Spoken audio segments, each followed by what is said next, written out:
Good morning बच्चों। आज हम हिंदी व्याकरण में पाठ 9 समानार्थी शब्द पढ़ेंगे। समानार्थी का मतलब होता है समान अर्थ वाले शब्द, मतलब एक ही जैसे अर्थ वाले शब्द। जैसे कि ये पिक्चर में क्या बना है, पक्षी बना है, तो पक्षी का और इसको पर्यायवाची भी बोलते हैं। समान अर्थ या पर्यायवाची दोनों एक ही चीज होते हैं। तो देखिए पक्षी लिखा है, खग लिखा है, पंछी लिखा, विहंग लिखा, तो ये तीनों का मतलब भी पक्षी ही होता है। खग का मतलब भी पक्षी, पंछी का भी मतलब पक्षी और विहंग का भी। तो ये इनका है समान अर्थ वाले, मतलब ये पर्यायवाची है पक्षी का। फिर देखिए आग, आग का क्या है, अग्नि, अनल और ज्वाला। तीनों का मतलब एक ही होता है, आग। आग को अग्नि भी बोलते हैं, अनल भी बोलते हैं, ज्वाला भी बोलते हैं। इसी प्रकार देखिए कपड़ा, कपड़ा को वस्त्र, पटन, अंबर, ये तीनों बोला जाता है। तीनों का अर्थ होता है कपड़ा। फिर देखिए घर, गृह, सदन, निकेतन। तो गृह, सदन, निकेतन का मतलब ही घर होता है। घर को गृह भी बोलते हैं, सदन भी बोलते हैं, निकेतन भी बोलते हैं। तो ये हुआ समानार्थ। जिन शब्दों के अर्थ में समानता होती है उन्हें समानार्थी या पर्यायवाची। पर्यायवाची का मतलब भी यही होता है, समानार्थी का मतलब भी यही होता है कि समान अर्थ वाले शब्द, दोनों का मतलब एक ही होता है। तो जिन शब्दों के अर्थ में समानता होती है, मतलब एक ही जैसा अर्थ देते हैं, उन्हें हम समानार्थी या पर्यायवाची शब्द कहते हैं। फिर देखिए कुछ उदाहरण दिए गए हैं यहाँ पे। उसके जैसे ये आनंद है, आनंद का क्या बोलते हैं, हर्ष और उल्लास और प्रसन्नता। ये तीनों इसके पर्यायवाची हैं। अंधेरा, अंधकार, तम, तिमिर। आकाश का नभ, गगन, व्योम। इस प्रकार ये पूरे समानार्थी दिए, इन शब्दों के और पर्यायवाची दिए गए हैं। तीन तीन सबके, एक शब्द के 3 पर्यायवाची दिए गए यहाँ पे। तो ये सब आप लोग पढ़ लीजिएगा, पेज नंबर 46। आपको पेपर में कहीं से भी पूछ सकते हैं, जरूरी नहीं कि अभ्यास से ही पूछा जाएगा, इसमें से भी आ सकता है आपका। तो इसलिए इनको पढ़ना आपको बहुत जरूरी है। इसको पढ़ेंगे और अपनी नोटबुक में लिखना भी है। ये सब इनको भी लिखोगे और इसका परिभाषा लिखना है कि समानार्थी शब्द किसे कहते हैं। और ये अभ्यास कार्य भी आपको नोटबुक में करना है और इसमें बुक में भी करना है। अब देखिए हम देखते हैं अभ्यास कार्य। अब इस पाठ का अभ्यास कार्य देखिए। सही उत्तर पर सही का निशान लगाइए। तो पहला प्रश्न है, कौन से 2 समानार्थक शब्द हैं।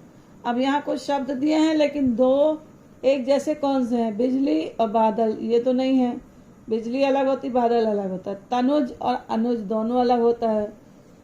जलद और जलज दोनों, जलद यानी बादल होता है, जलज यानी ये नदी, नहीं कमल होता है जलज यानी, और जलद यानी बादल। कामना और अभिलाषा ये दोनों एक हुए, तो ये अपन को टिक करेंगे। कामना का मतलब भी इच्छा होता है और अभिलाषा का मतलब भी इच्छा होता है। जैसे हम बोलते हैं किसी को, यह हमारी कामना है, यह हमारी अभिलाषा है कि हम ऐसा कर सके, ऐसा ये हमारी इच्छा है।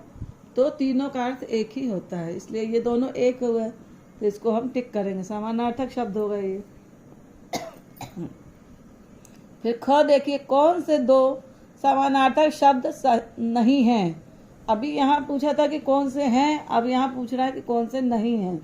तो सांप और सर्प तो है समानार्थक शब्द। कमल पंकज भी, कमल और पंकज फूल हैं, तो दोनों समानार्थक, दोनों के अर्थ एक ही हैं। वृक्ष और पेड़, पेड़ और वृक्ष दोनों एक ही चीज हैं, तो ये भी एक हो गए।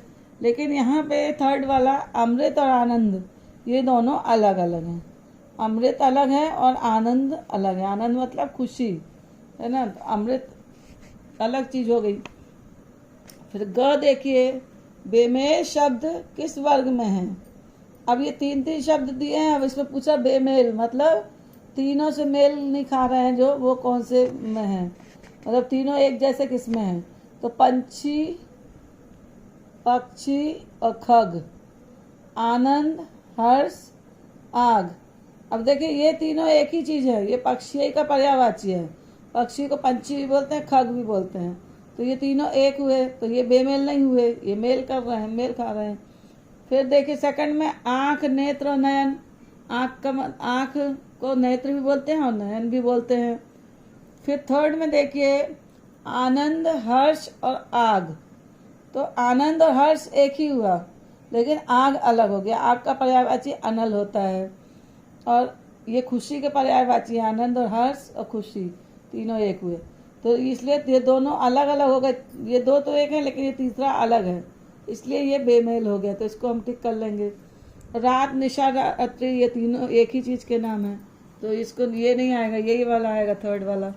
ठीक है। फिर आगे देखिए, नीचे कुछ प्रसिद्ध कथन और कविता की पंक्तियां दी गई हैं। रेखांकित शब्दों के सही समानार्थी लिखकर उन्हें ठीक कीजिए। रेखांकित मतलब जिसके नीचे ये लाइन खिंची हुई है, रेखा, तो इसका हम सही समानार्थी शब्द लिखना है, इसी के जैसे अर्थ वाला। तो लिखा है, इच्छा नहीं मैं सुरबाला के गहनों में गूथा जाऊं। तो ये इच्छा नहीं है, यहाँ पे आएगा इसका इच्छा की जगह चाह। ये लिखा है चाह, देखिए। तो ये कविता है, चाह नहीं मैं सुरबाला के गहनों में गूथा जाऊं। तो चाह और इच्छा एक ही चीज होता है, दोनों के अर्थ एक ही होते हैं। फिर तुम मुझे रक्त दो मैं तुम्हें स्वतंत्रता दूंगा। तो ये है, तुम मुझे खून दो मैं तुम्हें आज़ादी दूंगा। तो स्वतंत्रता को आज़ादी बोलते हैं और रक्त को खून बोलते हैं, ये पर्यायवाची हुआ इन दोनों का। फिर ग देखिए, बहादुर तुम बढ़े चलो, धीर तुम बढ़े चलो। तो ये कविता है एक, इसमें है वीर तुम बढ़े चलो, धीर तुम बढ़े चलो। तो बहादुर और वीर एक ही होता है, दोनों का अर्थ एक ही होता है। फिर देखिए, सामने पर्वत हो शेर की दहाड़ हो। तो ये कविता में है, सामने पहाड़ हो शेर की दहाड़ हो। तो ये पर्वत और पहाड़ एक हुआ। सिंह की दहाड़ हो, सामने पर्वत, पर्वत मतलब पहाड़, इसका पर्यायवाची है शेर का सिंह। फिर देखिए, आज़ादी मेरा जन्म सिद्ध अधिकार है और मैं इसे लेकर रहूंगा। तो आज़ादी को और क्या बोलते हैं, स्वतंत्रता। तो स्वतंत्रता मेरा जन्म सिद्ध अधिकार है और मैं इसे लेकर रहूंगा। तो ये स्वतंत्रता हुआ पर्यायवाची इसका। फिर देखिए, निम्नलिखित शब्दों के 3-3 समानार्थी शब्द लिखिए। तो ये बादल दिया है, बादल को और क्या कहते हैं, मेघ कहते हैं, घन कहते हैं, जलधर कहते हैं। और पर्वत को पहाड़, पर्वत, गिरी,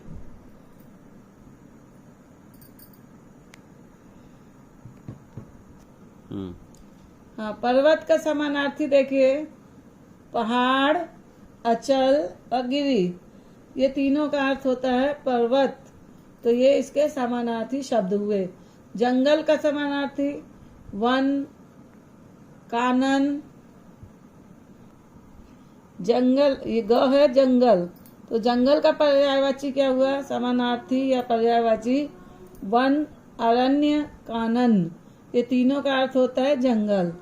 फिर समुद्र का देखिए, समुद्र को और क्या कहते हैं, सागर कहते हैं, सिंधु कहते हैं और जलधि कहते हैं। तीनों समुद्र के ही नाम हैं, तीनों का अर्थ एक ही हुआ।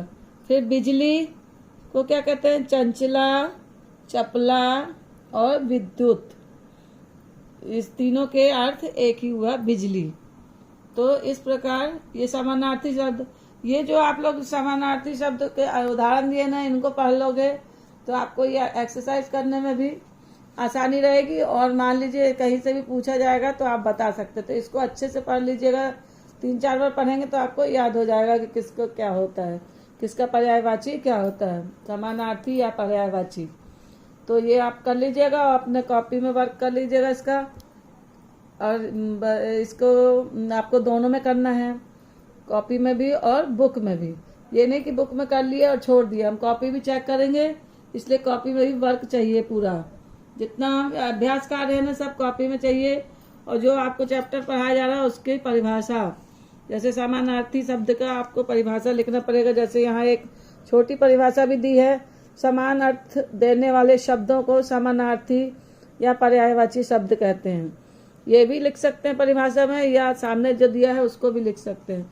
और ये अभ्यास कार्य भी, ये सब आपको नोटबुक में भी करना है और बुक में भी करना है। धन्यवाद। बीच बीच में काटना